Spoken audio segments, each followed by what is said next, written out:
Hello friends, എന്തൊക്കെയുണ്ട് വിശേഷം? എല്ലാവർക്കും സുഖം തന്നെയല്ലേ? ഇപ്പോൾ യൂട്യൂബിലും ടിക്ടോക്കിലും എവിടെ നോക്കിയാലും വൈറലായിക്കൊണ്ടിരിക്കുന്ന ഒരു കോഫിയാണ് ഡാൽഗണ കോഫി. അപ്പോൾ നിങ്ങളെല്ലാവരും ഡാൽഗണ കോഫി ട്രൈ ചെയ്ത് നോക്കിയായിരുന്നോ? അപ്പോൾ ട്രൈ ചെയ്ത് നോക്കിയിട്ടുള്ളവരും ഇനി നോക്കാൻ ആഗ്രഹിക്കുന്നവരും ഒക്കെ ഈ വീഡിയോ ഒന്ന് കണ്ടിട്ട് പോയി ട്രൈ ചെയ്ത് നോക്കണം. കാരണം കുറച്ച് പേരെങ്കിലും പറയുന്ന കേട്ടു, എന്താണ് ഡാൽഗണ കോഫി ട്രൈ ചെയ്തിട്ട് ഇഷ്ടപ്പെട്ടില്ല, ഒരു കയ്പ്പ് ഭയങ്കരമായിട്ട് ഫീൽ ചെയ്യുന്നു, നമുക്കൊന്നും ഇഷ്ടപ്പെടുന്ന ഒരു ഫ്ലേവർ അല്ല എന്നൊക്കെ പറയുന്ന കേട്ടു. അങ്ങനെയൊന്നുമില്ല. ഒന്ന് രണ്ട് ചെറിയ കാര്യങ്ങൾ നമ്മളൊന്ന് ശ്രദ്ധിച്ചു കഴിഞ്ഞാൽ വളരെ ടേസ്റ്റി ആയിട്ട് വലിയ ബുദ്ധിമുട്ടൊന്നും ഇല്ലാതെ നമുക്ക് വീട്ടിൽ തന്നെ പ്രിപ്പയർ ചെയ്തെടുക്കാൻ പറ്റുന്നതേ ഉള്ളൂ. ഇലക്ട്രിക് ബീറ്ററോ കോഫി മെഷീനോ ഒന്നും ഇല്ലാതാണ് ഞാൻ ഈ കോഫി പ്രിപ്പയർ ചെയ്തെടുത്തിരിക്കുന്നത്. എന്നിട്ട് നല്ല ക്രീമി ആയിട്ട് നല്ല ഫ്ലഫി ആയിട്ട് വന്നിട്ടുണ്ട്. അപ്പോൾ ഇതെങ്ങനെയാണ് ചെയ്യുന്നതെന്ന് നോക്കുന്നതിന് മുന്നേ ആയിട്ട് നിങ്ങൾ എൻ്റെ ചാനൽ ഇതുവരെയും സബ്സ്ക്രൈബ് ചെയ്തിട്ടില്ല എന്നുണ്ടെങ്കിൽ പ്ലീസ് ഒന്ന് സബ്സ്ക്രൈബ് ചെയ്യണേ. തൊട്ടടുത്തുള്ള ബെല്ലൈക്കൺ കൂടി ക്ലിക്ക് ചെയ്താൽ മാത്രമേ ഞാനിടുന്ന വീഡിയോസിൻ്റെ എല്ലാ നോട്ടിഫിക്കേഷൻസ് നിങ്ങൾക്ക് കിട്ടുകയുള്ളൂ. അപ്പോൾ നമുക്ക് വീഡിയോയിലോട്ട് പോകാം. ഇത് എൻ്റെ ഡാൽഗണ കോഫി ഉണ്ടോ എത്ര ക്രീമി ആയിട്ടാണ് ഇരിക്കുന്നതെന്ന്. അപ്പോൾ ഇത് എങ്ങനെയാണെന്ന് അറിയുന്നതിന് വീഡിയോ ഫുള്ളായിട്ട് കാണണം. ഇനി നമുക്ക് എങ്ങനെയാണ് പ്രിപ്പയർ ചെയ്യുന്നതെന്ന് നോക്കാം. അതിനായിട്ട് ഞാൻ ആദ്യം നമുക്ക് കോഫി ഒന്ന് ബീറ്റ് ചെയ്തെടുക്കാൻ ഒരു ബൗൾ എടുത്തിട്ടുണ്ട്. അപ്പോൾ 2 കപ്പ് കോഫിക്കുള്ള ക്വാണ്ടിറ്റിയാണ് ഞാൻ കാണിക്കുന്നത്. 1.5 ടേബിൾ സ്പൂൺ കോഫി പൗഡറാണ് നമ്മൾ എടുത്തിരിക്കുന്നത്. ഏതെങ്കിലും ഒരു instant coffee powder 1.5 table spoon. അതിലേക്ക് 2 ടേബിൾ സ്പൂൺ ഷുഗർ ആഡ് ചെയ്ത് കൊടുക്കുന്നുണ്ട്. അപ്പോൾ 1.5 ടേബിൾ സ്പൂൺ കോഫി പൗഡർ മതിയാകും. 2 ടേബിൾ സ്പൂൺ ഷുഗർ, പിന്നെ 1.5 ടേബിൾ സ്പൂൺ ചൂട് വെള്ളവും കൂടി, ചൂട് പാലായാലും കുഴപ്പമില്ല, 1.5 ടേബിൾ സ്പൂൺ ചൂട് വെള്ളവും കൂടി ചേർത്ത് കൊടുത്തിട്ട് നമുക്കിത് നന്നായിട്ട് ഒരു ഫോർക്കോ ഒരു സ്പൂണോ അല്ലെങ്കിൽ ഇതുപോലെ ഒരു ചെറിയ ഹാൻഡ് വിസ്കോ എന്തെങ്കിലും ഉപയോഗിച്ചിട്ടൊന്ന് ബീറ്റ് ചെയ്തെടുക്കാം. നമ്മളിങ്ങനെ ബീറ്റ് ചെയ്യുന്നതിൻ്റെ നമ്മുടെ സ്പീഡും ഫോഴ്സും ഒക്കെ അനുസരിച്ചിട്ടാണ് എത്ര ടൈം എടുക്കുന്നു എന്നുള്ളത് ഇരിക്കുന്നത്. മാക്സിമം 10 മിനിറ്റ് തന്നെ എടുക്കുള്ളൂ. ഈ ഒരു സ്പീഡിൽ നമ്മൾ ഇതുപോലെ ബീറ്റ് ചെയ്യാന്നുണ്ടെങ്കിൽ ഒരു 6-7 മിനിറ്റൊക്കെ കൊണ്ടുവരാൻ നന്നായിട്ട് ക്രീമി ആയിട്ട് കിട്ടും. നമുക്കിതിൽ ഏത് കോഫി പൗഡർ വേണമെങ്കിലും യൂസ് ചെയ്യാം. ഇൻസ്റ്റൻറ്റ് കോഫി പൗഡർ ആയിരിക്കണം എന്ന് മാത്രമേ ഉള്ളൂ. ഞാനിവിടെ എടുത്തിരിക്കുന്നത് നെസ്കഫയാണ്.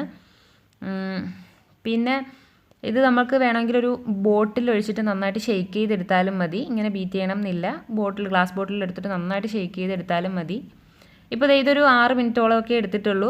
നല്ല ക്രീമി ആയിട്ട് കിട്ടിയിട്ടുണ്ട്. അപ്പോൾ ഇനി നമുക്ക് കോഫി ഉണ്ടാക്കാൻ സ്റ്റാർട്ട് ചെയ്യാം. ഞാനതെല്ലാം കൂടി ഒന്ന് നീക്കി കൂട്ടി വെച്ചിട്ടുണ്ട്. നല്ല ക്രീമി ആയിട്ട് തന്നെയാണ് ഇരിക്കുന്നത്. ഒരുപാട് എഫേർട്ടൊന്നും നമുക്ക് എടുക്കേണ്ടി വന്നിട്ടില്ല ഈ ഒരു ഫോമിലേക്ക് ആവാൻ. അപ്പോൾ ഇനി അതിനാവശ്യമുള്ള പാലെടുക്കാം. അപ്പോൾ അതിനായിട്ട് ഞാൻ 2 കപ്പ് കോഫിക്കാണ്. അപ്പോൾ അതിനായിട്ട് ഞാൻ പാൽ ഇവിടെ എടുത്ത് വെച്ചിട്ടുണ്ട്. നല്ല ചൂട് പാലാണ്.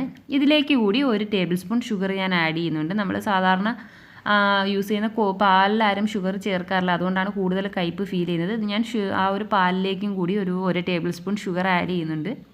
ഇനി അതും കൂടി നന്നായിട്ടൊന്ന് മിക്സ് ചെയ്തെടുക്കാം.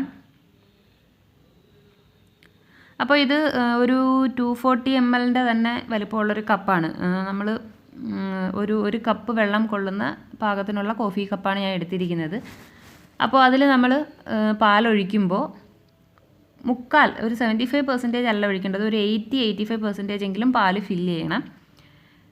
കാണാൻ ലുക്കിന് വേണ്ടിയിട്ടൊക്കെ നമുക്കൊരു ഹാഫ് മിൽക്ക് ഒഴിച്ചിട്ട് ബാക്കി ഹാഫ് ക്രീമൊക്കെ ഫില്ല് ചെയ്ത് ഫോട്ടോ എടുക്കാനോ കാണാൻ ഭംഗിക്കൊക്കെ ചെയ്യാം. പക്ഷെ കുടിക്കാൻ ടേസ്റ്റ് വേണം എന്നുണ്ടെങ്കിൽ നമ്മൾ ആ കൊടുക്കുന്ന ക്രീം, നമ്മൾ ആ കോഫി ബീറ്റ് ചെയ്ത് വെച്ചിരിക്കുന്ന മിക്സ്ചർ ഓവറായി പോകാതിരിക്കുന്നതാണ് നല്ലത്. ഞാനിവിടെ ഒരു 80% പാലാണ് എടുത്തിരിക്കുന്നത്. അതിൻ്റെ മുകളിലേക്ക് ബാക്കി ഒരു 20% നമ്മൾ ഈ ക്രീം ഫില്ല് ചെയ്ത് കൊടുക്കുകയാണ്. അങ്ങനെ ആയിരിക്കുമ്പോഴാണ് കോഫി കുടിക്കാൻ കുറച്ച് ടേസ്റ്റ് ഉണ്ടാവുക. ക്രീം കൂടുതലായി കഴിഞ്ഞാൽ ഭയങ്കരമായിട്ടൊരു കയ്പ്പ് ഫീൽ ചെയ്യും. കുട്ടികൾക്കും ഒക്കെ ഇഷ്ടപ്പെടണം എന്നുണ്ടെങ്കിൽ ഈ ഒരു രീതി ചെയ്യുന്നതാണ് നല്ലത്. അപ്പോൾ നമ്മൾ ആ ഒരു ബൗളിലുള്ള മിക്സ്ചർ ഈക്വലായിട്ട് ഡിവൈഡ് ചെയ്തിട്ട് 2 ഗ്ലാസ്സിലേക്കുമായിട്ട് ഫില്ല് ചെയ്ത് കൊടുക്കുകയാണ്. ഇനി അത് നന്നായിട്ട് ഒന്ന് നമ്മൾ സ്പൂൺ കൊണ്ടൊന്ന് ലെവൽ ചെയ്തെടുക്കണം. എത്രയായാലും അത് ആ ഒരു പാലിൻ്റെ മുകളിൽ ഫ്ലോട്ടായി തന്നെ നിൽക്കും, താഴ്ന്നൊന്നും പോകത്തില്ല. നന്നായിട്ട് സ്പൂൺ കൊണ്ട് ഇങ്ങനെ ഒന്ന് കറക്കി കൊടുത്തു കഴിഞ്ഞാൽ ഒരു ലെവലായി കിട്ടും. അങ്ങനെ നമ്മൾ ആ ഒരു ബൗളിലുണ്ടായിരുന്ന ക്രീം ഫുള്ളായിട്ട് 2 ഗ്ലാസ്സിലേക്കും ഫുള്ളായിട്ട് ഇട്ട് കൊടുത്തിട്ട് ഒന്ന് ഷേപ്പ് ചെയ്തെടുത്തിട്ടുണ്ട്. ഇനി നമുക്ക് കാണാൻ ഭംഗിക്ക് വേണ്ടിയിട്ട് ഡെക്കറേറ്റ് ചെയ്യാൻ ഇതിൻ്റെ മുകളിൽ കൊക്കോ പൗഡറോ കോഫി പൗഡറോ അതല്ല ഡാർക്ക് ചോക്ലേറ്റോ വൈറ്റ് ചോക്ലേറ്റോ എന്തുപയോഗിച്ചിട്ട് വേണമെങ്കിലും ഒന്ന് ഡെക്കറേറ്റ് ചെയ്തെടുക്കാം. ഇങ്ങനെ തന്നെ വെച്ചിരുന്നാലും കാണാൻ നല്ല ഭംഗിയാണ്.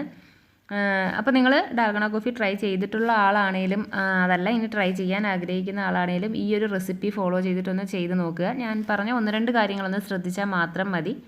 അപ്പോൾ എൻ്റെ ഇന്നത്തെ ഈ വീഡിയോ നിങ്ങൾക്ക് ഇഷ്ടമായെങ്കിൽ ലൈക്ക് ചെയ്യണം, നിങ്ങളുടെ ഫ്രണ്ട്സിന് എല്ലാവർക്കും ഷെയർ ചെയ്ത് കൊടുക്കണം. അതേപോലെ നിങ്ങളുടെ അഭിപ്രായങ്ങളൊക്കെ കമൻറ്റ് ചെയ്യണം. വേറൊരു വീഡിയോയുമായിട്ട് വീണ്ടും വരാം. അതുവരെ bye bye and take care.